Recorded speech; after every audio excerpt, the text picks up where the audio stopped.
This is The High Road with author and registered psychotherapist, Dr. Marlene Bizub. Dr. Marlene speaks to the heart of people who need to be lifted up and get out of the muck and mire that often accompanies major life changes, such as divorce or separation. Dr. Marlene will aspire to help parents of divorce to love their children more than they hate their ex, and to learn to take the high road. So please welcome the host of The High Road, Dr. Marlene.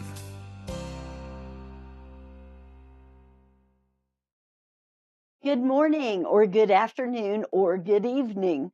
This is Dr. Marlene and George, and you're watching The High Road on the Dr. Marlene YouTube channel. George, thank you for being here again today. My pleasure, Dr. Marlene. Always good to be with you and a great learning experience for me. Well, today is one that you and I have been over many, many, many, many times. As you said, it's a recurring problem. And so we won't be learning anything today, but hopefully we will impart some wisdom to our audience. And there's always potential for learning, I suppose. But we're going to talk today about the holidays and co parenting, because there is no worse time in my professional life than this time of year. And what's funny is my husband even tells people this. He says, no, it starts about 2-3 weeks before Christmas, and it's nonstop until the week after New Year's, week after Christmas. So, like right after New Year's, it kind of ends. But I am bombarded, including today already, and it's only 11 o'clock in the morning here. Oh, no, it's 10. Sorry. It's only 10 o'clock. We used to do this show at 11. But it's 10 o'clock in the morning here. I've already had several calls or text messages from people, but they just can't figure out the holiday. And first of all, and I've got several things about this that we're going to cover today, but first of all, follow your order, correct? I mean, it's that simple, actually, isn't it? Absolutely. And the very first place that people should look is at their order, their final order, their decree, the order of the court. That's the first place to look for resolution of issues of any type. And Yeah. we encourage people to do that. And oftentimes they'll say, well, I know it says that, but. And I say, no buts. If it says Right. that, you need to follow it. Exactly, exactly. Well, let's just dive into one of those buts, because what I often hear this time of year is last year we agreed to change and do it differently. And now this year I'm reminding my co parent that we changed it last year, and I'm trying to do the opposite of what we did last year. And my co parent has suddenly forgotten what we agreed to. Well, it's been a year. And so, yeah, they probably did. Now, either they really did, and they may have, or maybe they really didn't, or they had forgotten until you reminded them. But now that you mention it, they know that you did agree to something different, but they had forgotten, so they aren't prepared for it. So now they're going to resist. And regardless of the exact scenario, my comment to all of this is, and I'll let you either agree, disagree, or add to it, is get it in writing. If you're going to do something different, have an email chain, a text message chain, something, but have it in writing somewhere, right? No question about that. And that's why we often encourage people to have a written stipulation. If they're going to modify something, they have a written stipulation that's filed with the court and adopted by the court. And then Yeah. you avoid those types of mistakes and misunderstandings because people's memories fade with time. Hmm. selective perception, selective retention, uh, two of my favorite things. Yes, So, yes. But it's really true. I mean, that's what happens is that's why I said maybe they really forgot, maybe they didn't really forget, and they remember now, but they had forgotten or were hoping you would forget or whatever. So yes, if it's in writing, and especially I love, see, I knew you could add to this. I love filing it with the court because, being not being an attorney, um, I don't think of things like that as often. I mean, you're going to think of that. I would just say get it in writing. But you're right. Better yet, file it with the court. Now you've got an order. Now you've got something with teeth in it. Because even a written agreement, I mean, somebody can refuse to honor the written agreement. But when it's an order, most will respect an order. Would you agree? Yeah. I would, and that's why one of the reasons why it's significant to have a stipulation, which is just fancy word for agreement, uh, adopted by the court and entered as an order. There's no question, and memories don't come into play, and they can first consult their order, and oftentimes that will resolve whatever concern or disagreement is on the table. That order will resolve it. Right, right. And then if somebody doesn't follow it, now you and I do not like the C word, but you could, that's our other C word, which we need to not always do what we could do. That doesn't mean you should. But you could file contempt if you've got an order and the person doesn't follow it. Whereas if you just have a written agreement, I mean, that might cut it, that might not, as far as filing a contempt or trying to take any type of corrective action. Because sometimes people will let it slide, but then they'll say, okay, I want the next 2 years, and I'm going to make sure I get the next 2 years of having the children for the holiday. And so then they file something. However you want to do it, it's best if it's done through the court. Well, I tell people December 25th, Christmas comes the same time every year. And Hmm. if you have concerns about it, start to resolve those concerns early. Right. Well, that's the other thing that kind of drives us crazy at my household is not only, like my husband said, does it start about 3 weeks out, but it gets more and more intense the closer we get because people don't think about it 3 weeks, even 3 weeks out. um, your proactive people might start thinking about it then, but you get your procrastinators or people who just aren't proactive, they're more reactive. And it's the week of Christmas, and they're madly contacting me, blowing up my phone.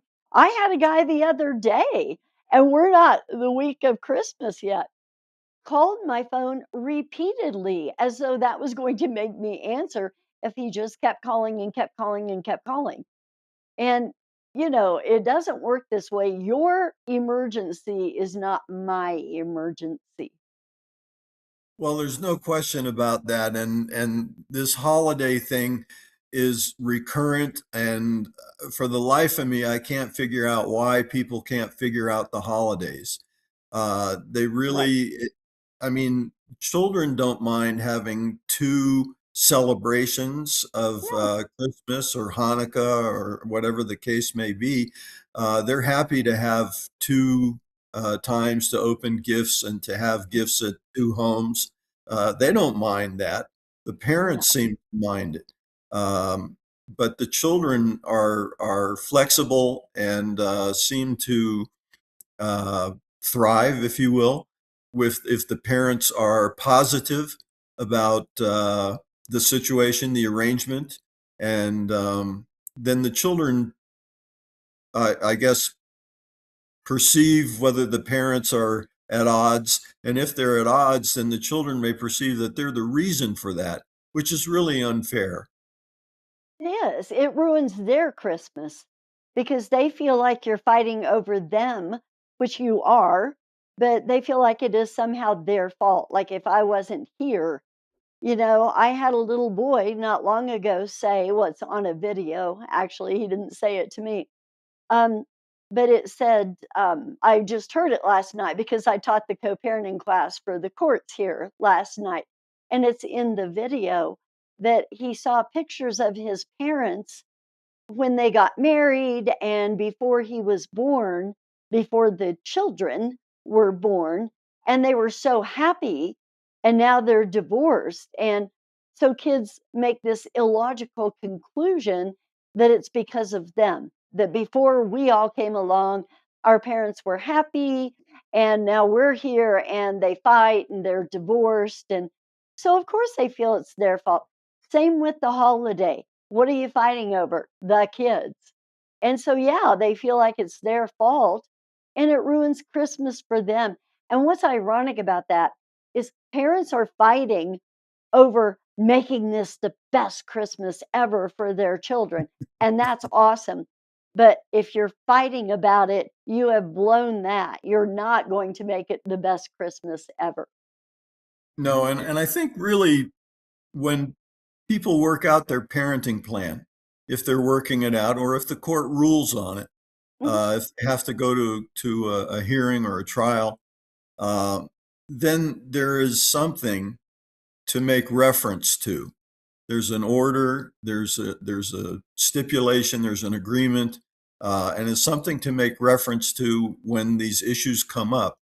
But it's not that difficult, really. We alternate holidays or Christmases, and have a positive attitude about it, and the children are going to enjoy it at a magical time. Um, so it's really, again, um, loving your children more than you hate your ex, so that they have a great holiday. Yes.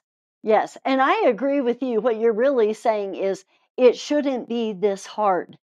And I agree. There's nothing that should be this hard about it. And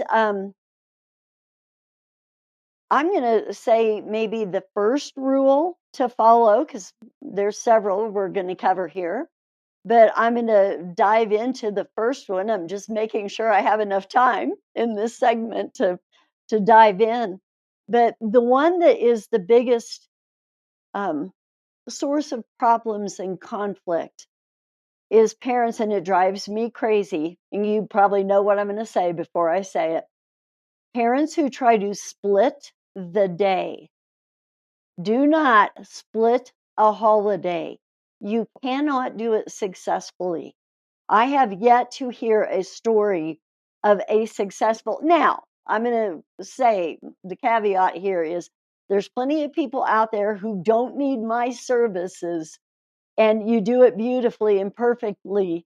And so to say it doesn't ever happen is not accurate. But to say the people I work with, it has never happened because I work with high conflict parents going through divorce. And if they don't have a certain level of conflict, it doesn't even have to be high, but at least moderate, they don't have me on their case. They don't need me. And so I'm seeing, if you will, the worst of the worst. And I hate to say that for my clients who might be watching, but that's just the way it tends to go is I'm seeing the ones with high conflict. And of that group, I have yet to see any co-parents, two co-parents successfully split the day. And I'll get into why in a minute, but I'm going to stop right there and let you comment. Do you agree? And maybe you'll tell everyone why. I think if parents are cooperating with each other, if they have a good co-parenting relationship, there might be an exception. But Yeah. where at at night, for example, of the day, the parents trade off the children. But otherwise, it's just too much to undertake. The children are hurrying to get ready. uh, and so forth. So really, we want that to go smoothly. And there's really Yeah. no reason why it shouldn't go smoothly. If the parents simply step back and think, what are we doing with our children? What are we doing to our children? If we're fighting over Christmas and the holidays, how is that going to sit with the children? And the answer is not well, I would imagine. Right, Uh, right. Well, and specifically having to do with splitting the day, what happens, and like I said, I suppose, and you mentioned it too, it can happen successfully. I'll tell you why it doesn't with the people I work with, is they get up at one home, they're opening gifts, they wanna play with their new toys and all that, and they've gotta hurry and eat because they have to get to the other parent's house. They get to the other parent's house, they just ate, they're full. The people there are hungry, they've been waiting for them to get there. And so they're ready to eat, and these kids don't want to eat. And then they're frustrated with the children because we've been waiting on you. We've got this beautiful meal fixed, and you don't want to eat. And then they're going to open their gifts there, and they're going to want to play with them. And now it's time to go back to the other house. Or they're upset because what they really wanted, they got at the other house, but they had to leave it there and come here. And you get parents who say, no, you can't take your new toy that I bought you for Christmas to your other parent's house. And, it's just a mess.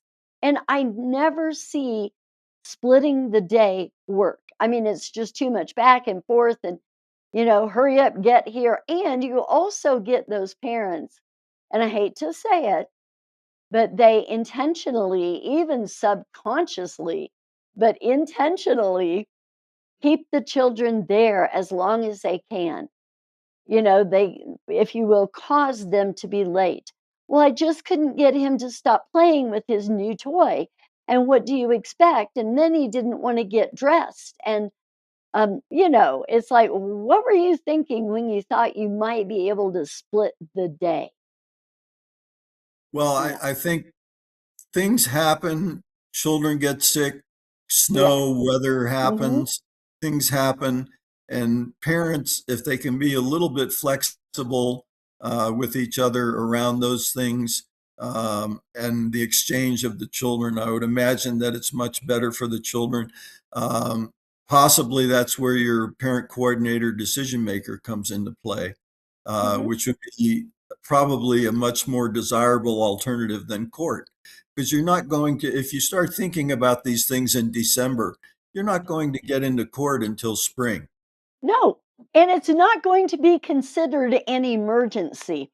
I've had a couple of people over the last 10 days say, I'm just going to file an emergency motion. You're not going to get, this is not going to be considered an emergency. No, It's your emergency, but like I said earlier, that doesn't make it mine, and it sure doesn't make it the court. no, that's absolutely true. And an emergency motion needs to be considered carefully before it's filed, Yes, just like a contempt citation. And yes, if it's used too much, then the judges get to know which lawyers think that their client's urgency is an emergency, and yep, they dismiss that. right. That's right.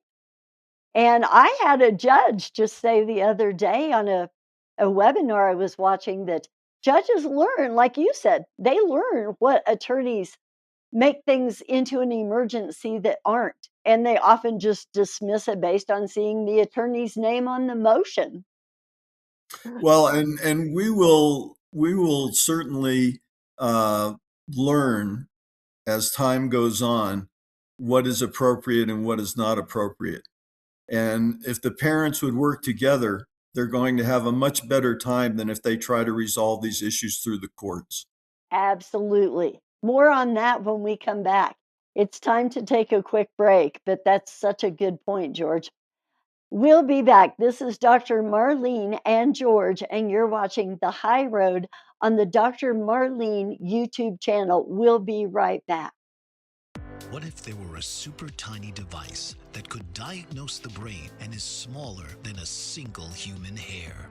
What if you could see inside the brain to help an epilepsy patient during surgery or to help the fight against Parkinson's disease? Dr. Patricia Broderick is proud to announce the Broderick Probe, a biomedical and electronic breakthrough.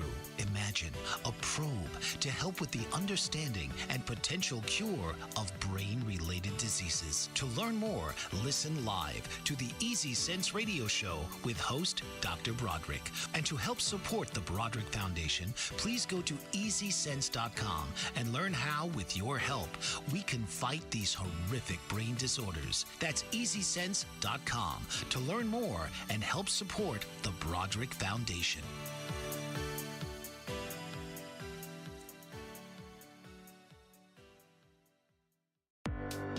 Author, radio show host, and coach John M. Hawkins reveals strategies to help gain perspective, build confidence, find clarity, achieve goals. John M. Hawkins' new book, Coached to Greatness: Unlock Your Full Potential with Limitless Growth, published by iUniverse.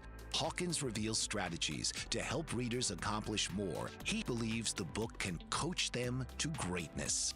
Hawkins says that the best athletes get to the top of their sport with the help of coaches, mentors, and others. He shares guidance that helps readers reflect on what motivates them, rediscover and assess their core values, philosophies, and competencies, find settings that allow them to be the most productive, and track their progress towards accomplishing goals.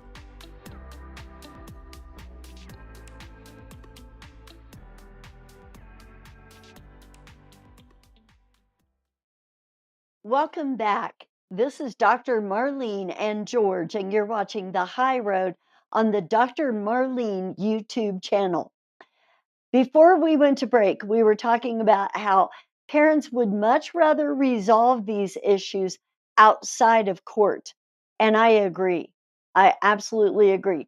Court is the last place we actually want to have to try to go, because as we were talking about, good luck getting in on short notice around the holidays, because everyone is having problems. Everyone is thinking the same thing. I'll just take it back to court and have the judge decide.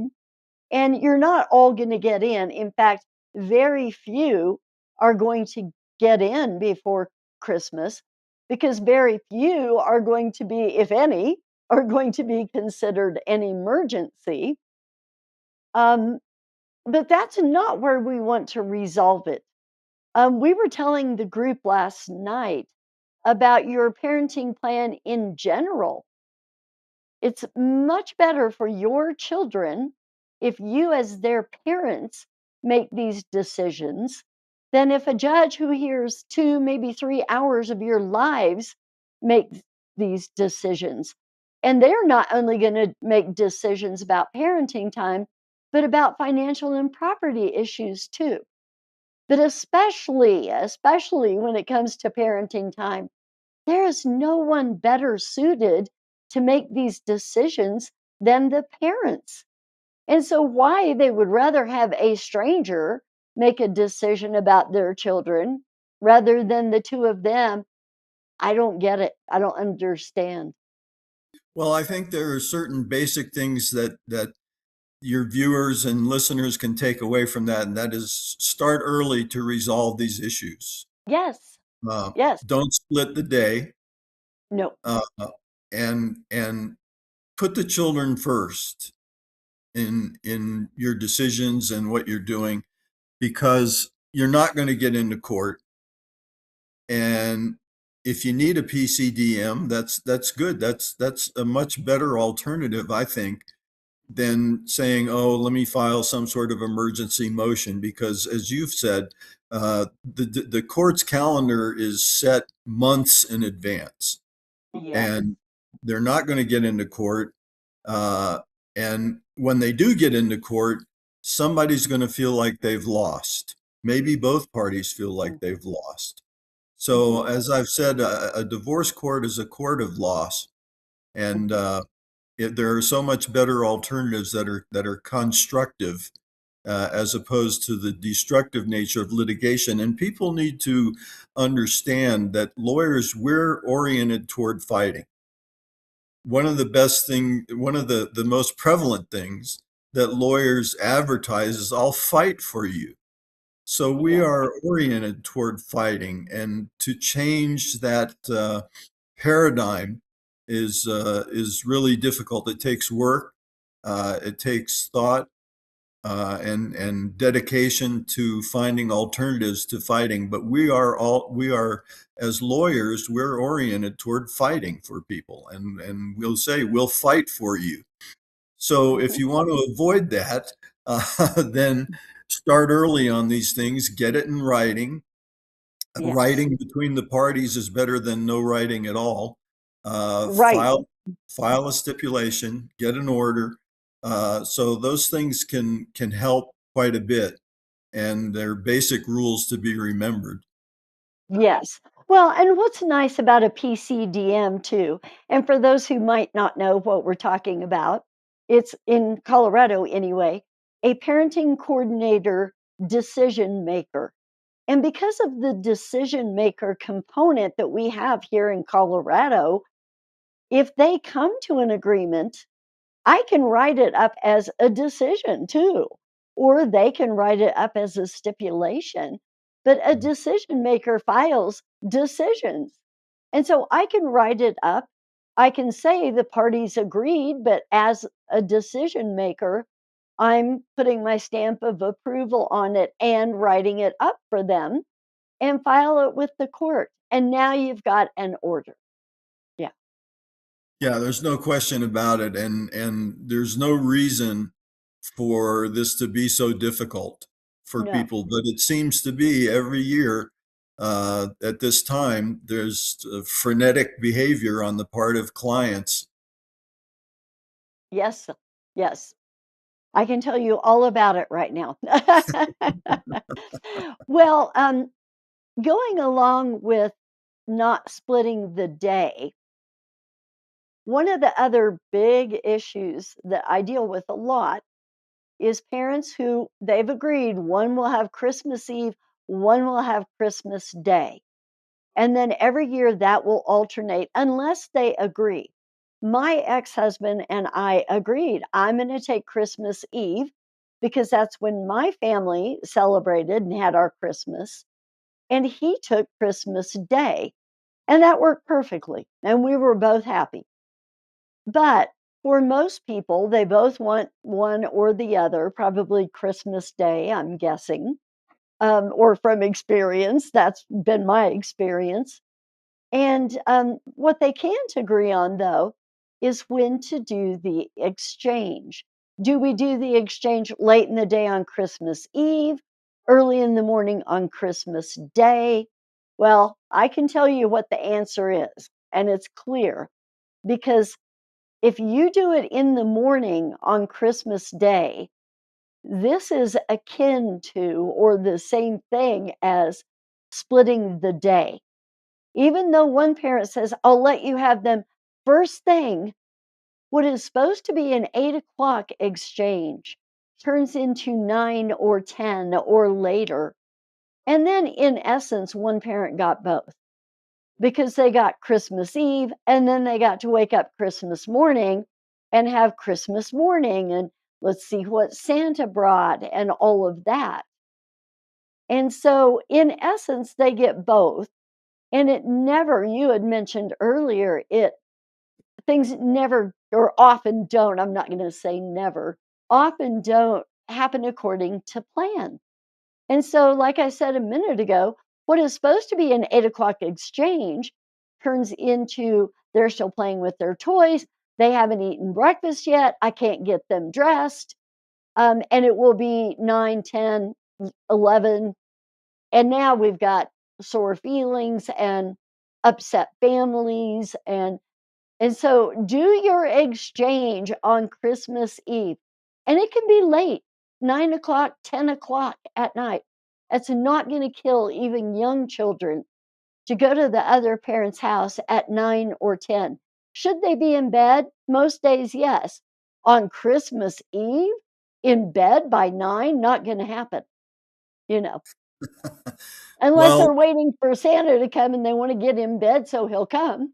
no, and I wonder, Dr. Marlene, are you on the naughty list or the nice list this year? I think I'm on the nice list. But yeah, the parents I work with fight a lot about that too. And like I said, I don't care how late you want to do that exchange Christmas Eve, but do it the night before. So that the parent who gets Christmas Day wakes up and has the day uninterrupted. You're not doing an exchange first thing and trying to get the kids there. And, you know, what's your thought? I presume you agree. I do agree, and I've I'm a parent. They're all grown now, but I mean, I Mhm. remember the excitement of Christmas morning and so forth. And so I agree wholeheartedly. And really, these rules apply to Thanksgiving, Christmas, New Year's, Easter. Mhm. They're really rules of co-parenting that are applicable year round for different holidays and so forth. But we focus on Christmas because people get so crazy at this time. Right. There's something very emotional about this time of year because, like you said, it's a magical time of year. And most of us view it that way. And we want to be the ones to create that magic for our children. And you both can be, but you both have to work with the other co parent in order to make it that way, or neither one of you is going to have a good Christmas. No, and when the client comes in to see me and they're all upset about some issue around the holidays, they expect me to reflect back that level of upset. Hmm. And I simply don't, because it's something that I've been through many years, and and I'm aware that the court's not going to take an emergency motion because parents are squabbling over when to exchange the children. That's just not an emergency in the eyes of the court. No, no, it's not. Um, So let's move on to there's another issue that comes up a lot this time of year. And I don't know how much you ever have to deal with this kind of stuff, George, but the other is parents not wanting to work together to figure out who is buying the children what. And so often the children will be telling both parents, back when my son was young, it was a Game Boy. Every kid wanted a Game Boy. That's probably 30 years ago. But whatever the hot toy is for that year, kids are telling both parents, I want an iPad, I want a whatever. And the parents don't want to cooperate and communicate and work together. And so they end up making each other mad because whoever opens gifts first gives the kid whatever gift was top of their list. And the other one was planning on giving them the same. And that one's usually mad because they've already gotten it. And then sometimes the child will like the one that the other parent got them better. And so they'll go back to the first parent and say, "Can we take yours back? Because mom or dad got me a better one and I'd rather have this." And so it sounds silly, but we as a society have made Christmas all about gifts and toys and what kids get from Santa. And, we've kind of created this monster. But kids will, pick whichever toys they like best and they'll want to take the other back or just keep them all. And parents end up getting really mad at each other um, because they don't work together. I mean, to me, it's pretty simple, even if you don't communicate. Use one of your communication apps, whatever you're using. Talking Parents, Our Family Wizard, Civil Communicator, whatever you're using, and put in there what you plan on getting the child. And don't start arguing about, no, I was planning on getting them that. It's kind of like first come, first served. Whoever says it first, in my opinion, is who gets that one. And then you pick something else. But they've got to communicate and work together. Yeah, that's not something that I would get involved in or have been involved in, but it certainly makes sense.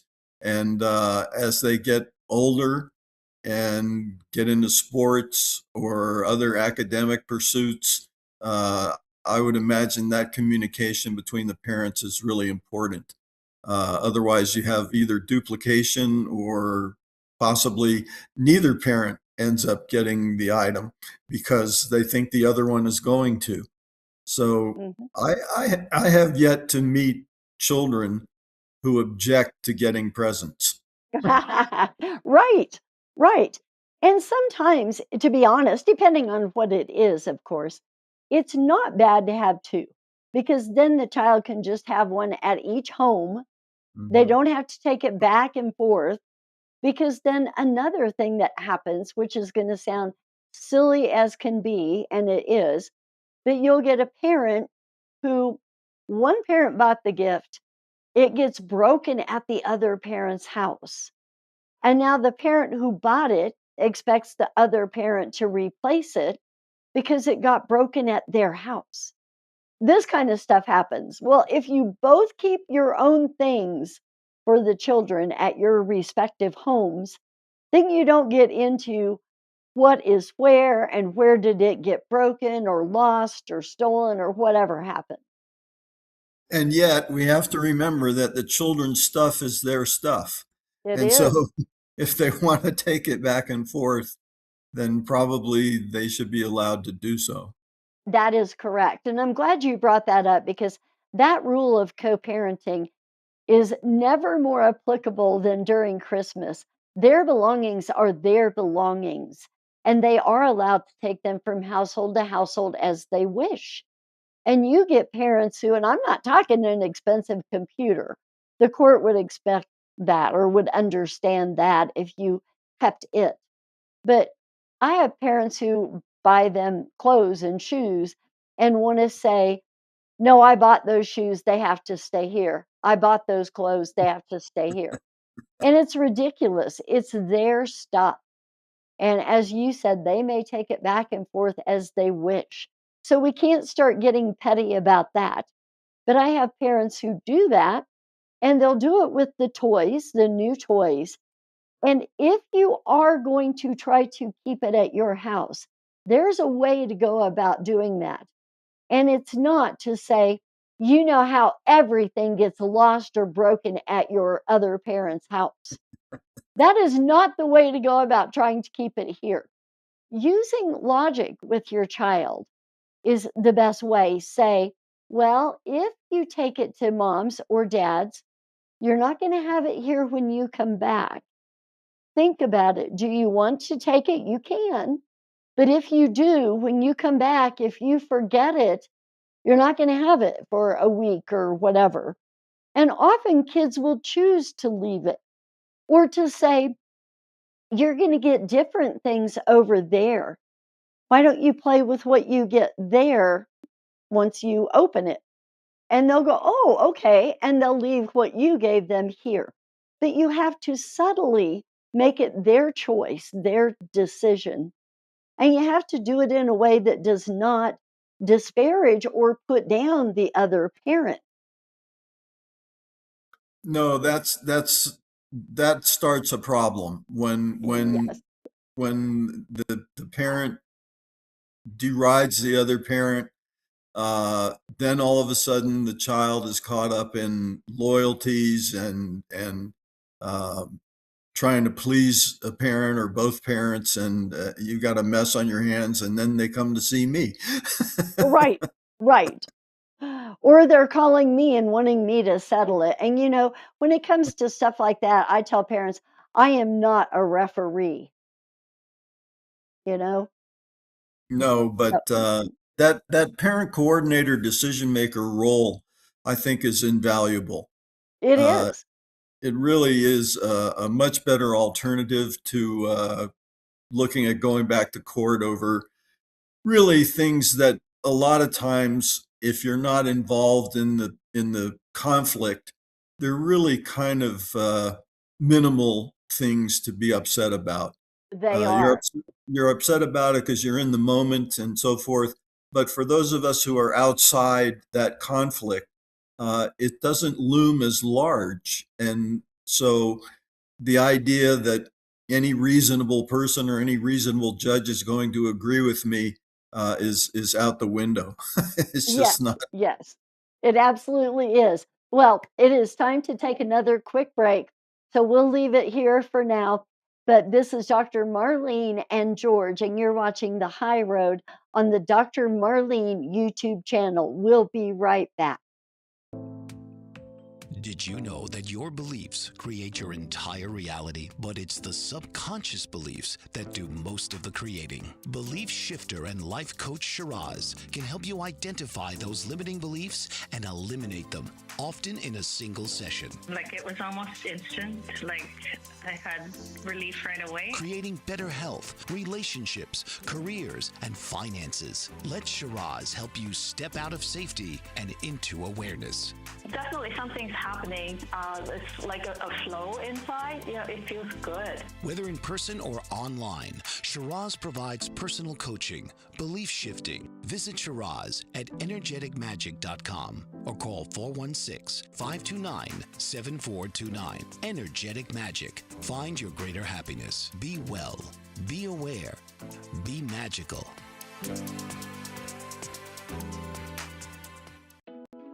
Are you struggling to care for elderly parents or a spouse? Do you wonder if being a caregiver is making you sick? Are you worried about taking time off work to care for elderly parents and balance work, life, and caregiving? Has caregiving become exhausting and emotionally draining? Are you an aging adult who wants to remain independent, but you're not sure how?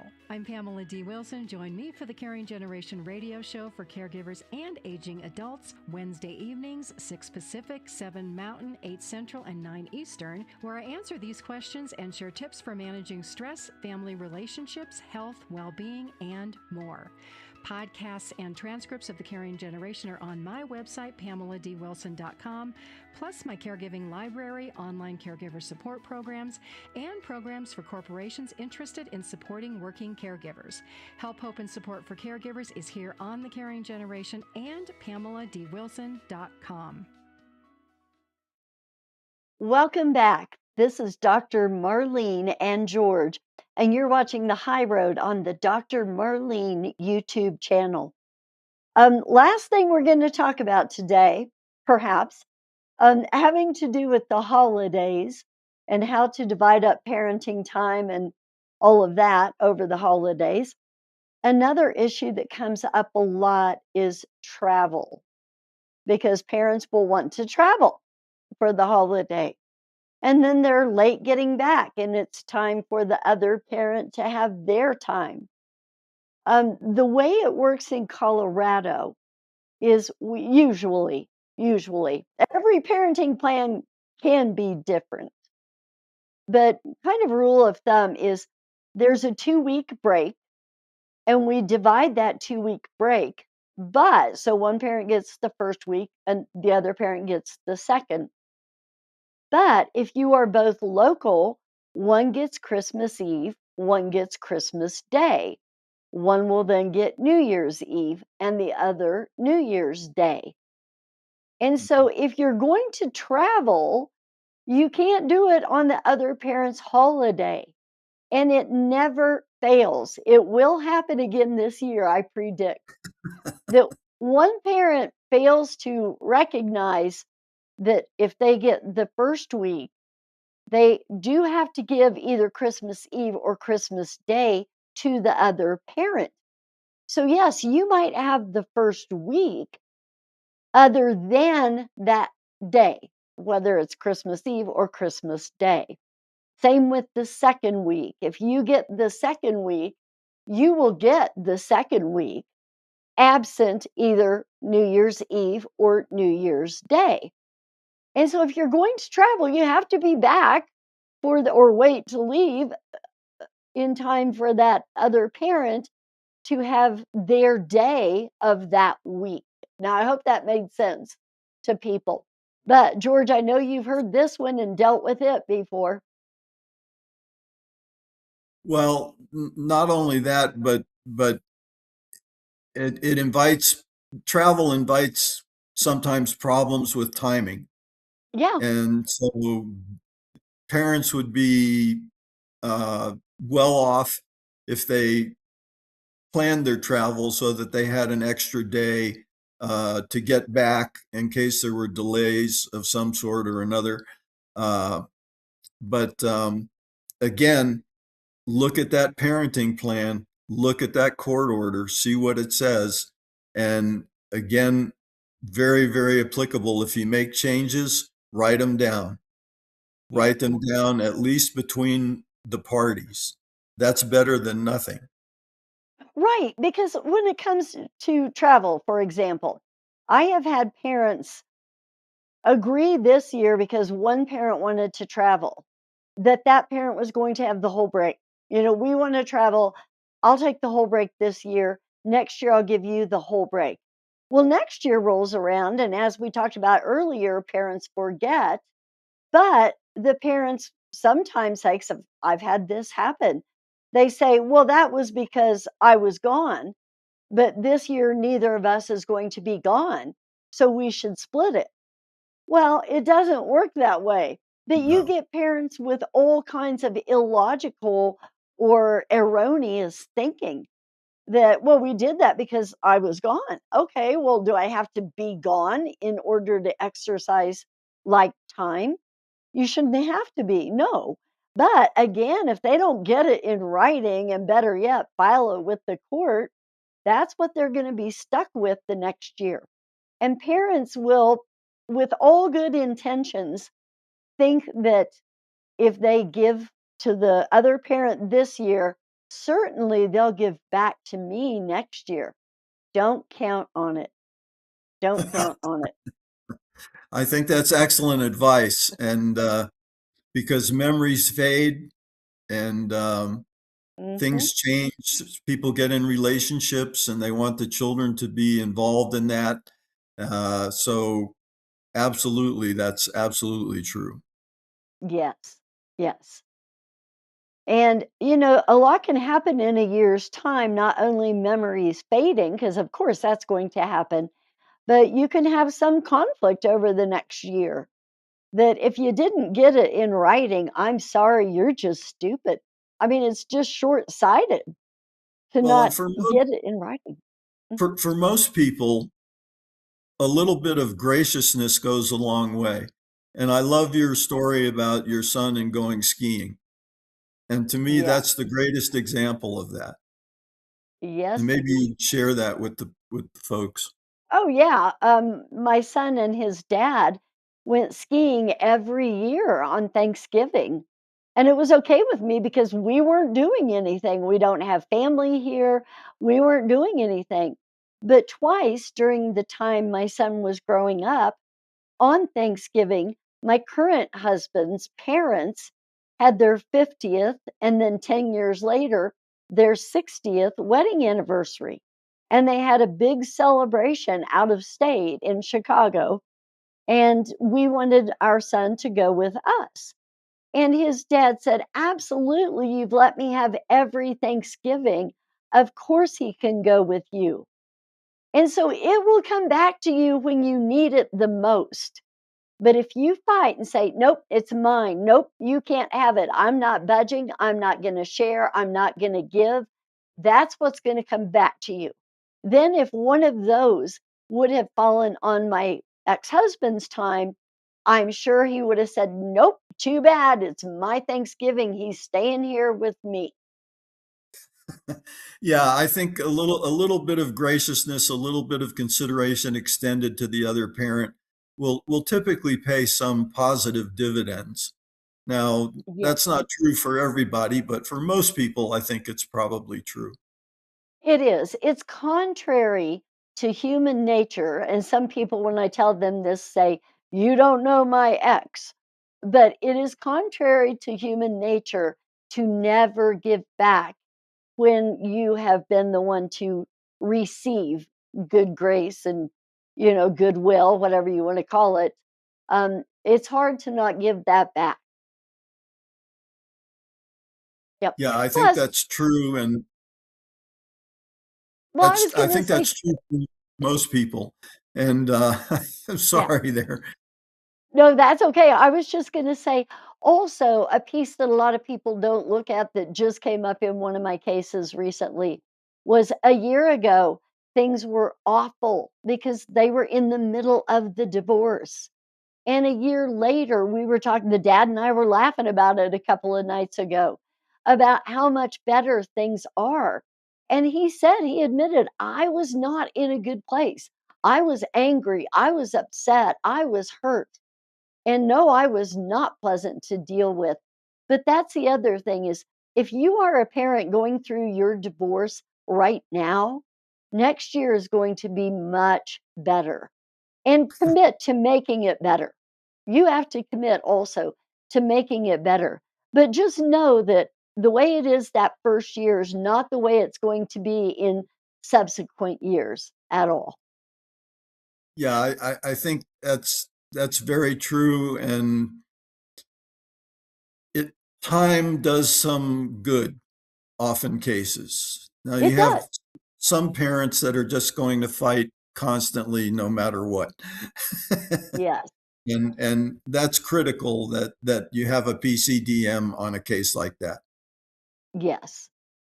But that saying, time heals all wounds, I mean, there really is some truth to that. It certainly lessens how you're feeling.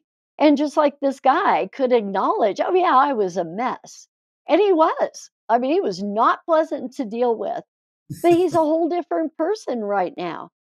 And he explained not only to me, but to one of the children who was with us at the time. He said, I was angry. I was hurt. He admits it.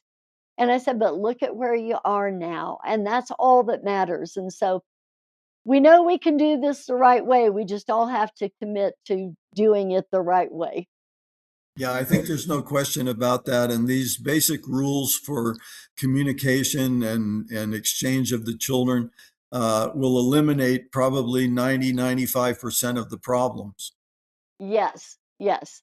Don't make this harder than it has to be. No. All right. Well, we're coming to the end of another show. But thank you for being here, George. I appreciate that. My pleasure, Dr. Marlene. All right. And we will see you all next week. This is Dr. Marlene and George, and you've been watching The High Road on the Dr. Marlene YouTube channel. We'll see you next week. Tune in to The High Road with host Dr. Marlene and gain insight into how to rise above tough circumstances and learn the skills that will help you take the high road in your life, no matter what challenges might come your way, on the next episode of The High Road.